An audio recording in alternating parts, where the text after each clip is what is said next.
Hey everyone, it's Ben Hardy here, and in today's video, I'm going to be reviewing the all-new Hyundai Palisade Calligraphy. Before we get into this video though, as always, if you want to save time and money, the next time you purchase a car, link to my car buying guide in the description down below. Let's get right into it.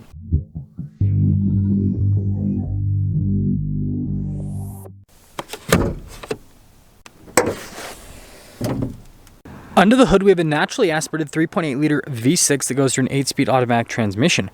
Fuel economy is 19 around town and then 25 on the highway, with power outputs being 291 horsepower and then 262 pound-feet of torque. Now, before we go over the front end, I do want to mention, if you want to see more videos just like this, then I recommend you subscribe because I post content every single day. So starting with the hood itself, you guys can see it's like flat there in the center and then it kind of like falls off on either side. Pretty simplistic design. And then coming down below, I love the daytime running lights here, and then you guys can see the headlights are actually down below. And then notice how this kind of like all connects with the grille. I think that's really cool. We do have parking sensors there at the bottom as well. And putting it all together, this is more of a refresh rather than a full redesign with the front end, but it looks really sharp. Coming around the side here, our tire wheel setup is 245, 50, 20 in the front and over in the rear as well. And then you guys can see the wheels with the silver on the top and then the gray below that. I really like the design. It flows really well. We've got these nice body painted fender flares here, and then look at the trim there at the bottom, and then also the door handles and around the windows. I think that looks nice. And then I like the little light there on the mirror. And then taking a look at the full side view, I really like the proportions here on the Palisade, and then the wheels, again, those pop. So here's our key fob. We have our unlock function, our lock function. We've got the opening for the hatch. This has the self-park feature as well. And then you also have the remote start function, and then of course Hyundai logo on the back. So popping into the rear, there's actually a decent amount of cargo space behind the third row. And you guys can see you've got more storage underneath. But just like most crossovers in this segment, you need to really fold down the third row to get like a solid amount of cargo space. And it's nice that it's fully automated with the fold down function. The second row, you can only fold it down, you can't fold it back up, whereas with the third row you can do both. And then when you're all done, just press this button right here and that will lower the hatch right back down. Now taking a look at the taillights, this is what looks the most similar to like the previous version of the Palisade. And then of course we've got like our H-Track badge, Palisade here on the back, and then parking sensors down below, but no calligraphy badge, interestingly enough. And then look at the exhaust tips. And finishing things up, again, like I said, I think that Hyundai has done a good job with styling here on the Palisade.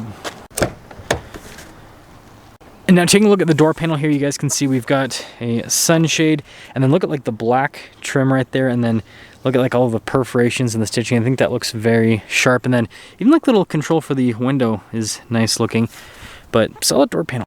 Now here's the rear seat. You guys can see here with like the piping, and then look at the design there in the center, and then it's all perforated, and then you've got all of your seat adjustments. Speaking of adjustments, I'll actually press that one to move it out of the way. And now that the seat's out of the way, you guys can see legroom here in the third row. It's okay, but again, most crossovers in this segment, they're not really known for legroom. However, we've got some cup holders. We have a little USB port, heated seats here in the back, and then look at this for the seat. This actually reclines it, so it's pretty cool. However, headroom back here is actually pretty solid. And well, now that we're in the second row, you guys can see we've got good legroom here. We've got a little storage pocket, heated and ventilated seats. We've got our own climate zone. We've got some charging ports here in the back. And something I forgot to mention about the third row is those seats look just as nice here as the second row seats. And then headroom back here is really good. And then you guys probably can't see, but maybe you can. There's a sunroof above me, so the back passengers get their own sunroof. Now taking a look at the front door panel, you guys can see with the trim there, and there's actually like lines through it, which is pretty cool. And then all the padding down below, and then you've got like the flowy design is what we'll call it. All of our window controls here with the mirror adjustments. We got our memory seat function here, and then you can see we've got blind spot monitoring with the mirrors, and then here's one of the speakers for the sound system, which I have been living with this. I will say it's pretty solid sound system. And then here's the front seat. Again, notice the design there, and then notice how it's perforated all down the center portion. Then we've got all of our adjustments, and notice we also have massage seat function. And then we have this for the hatch or parking brake, stability control, and then we've got our tow haul mode. The steering wheel itself is manually adjustable.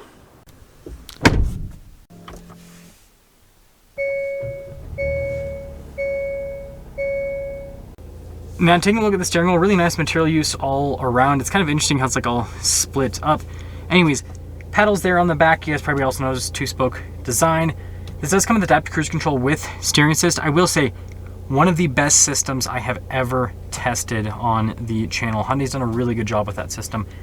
We've got our voice command volume controls as well, turn signal light stock, and then our windshield wiper stock. Now I've got this full digital gauge cluster here. I can press this little pages button and it'll scroll through different bits of info in the car. Actually, let's go back to that so you guys can see fuel economy over the course of this vehicle's recent life. And then the next thing is going to be drive modes. So we've got this cool animation for sport. You've got comfort, eco, and then snow as well. Honestly, I've just either had it in smart or eco mode. I really haven't been paying too much attention.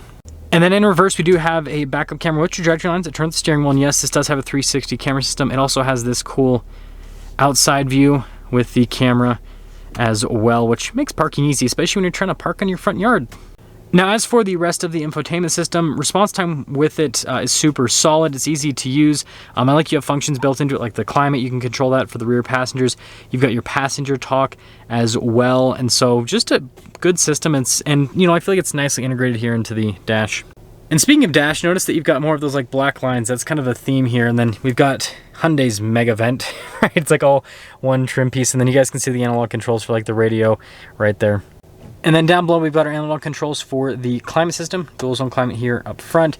And then we've got our little gear selector here. It's a bunch of buttons, your auto hold, drive mode select. Yes, we do have a center locker to make the power distribution front to rear a little bit more equal. We've got stuff like hill descent control, parking sensors, auto stop start. That's just a pop on the camera system. Heated and ventilated seat controls. We also have a heated steering wheel. And then this is something that I will say is ugly. Like the trim here on the top just doesn't look good, and so I feel like you have to have it open all the time so that you hide that. Wireless phone charging pad. We got the cool over-engineered cup holders, which is just an interesting thing that they've put in here. It is kind of awkward to put them back though. And then here's the center console. Pretty decent storage space. Nice padding on the top. It does have charging ports inside. Oh, and one last thing with storage space, we got the glove box here. And you probably noticed there's ambient lighting strip here, so there's some ambient lighting inside. Up top, we do have the rear view camera mirror, and then we've got a regular sunroof up front. You guys can see really nice premium headliner as well. And then this is for the rear sunroof control, and that's just the front sunroof control. But I really dig this headliner. More cars need this. So here's our window sticker for this Palisade Calligraphy. You guys can see here with the warranty. I love how they say America's best warranty. I mean, it is a long warranty, that's for sure. But anyways, notice everything comes standard. Total MSRP $52,310. Let's see how it drives.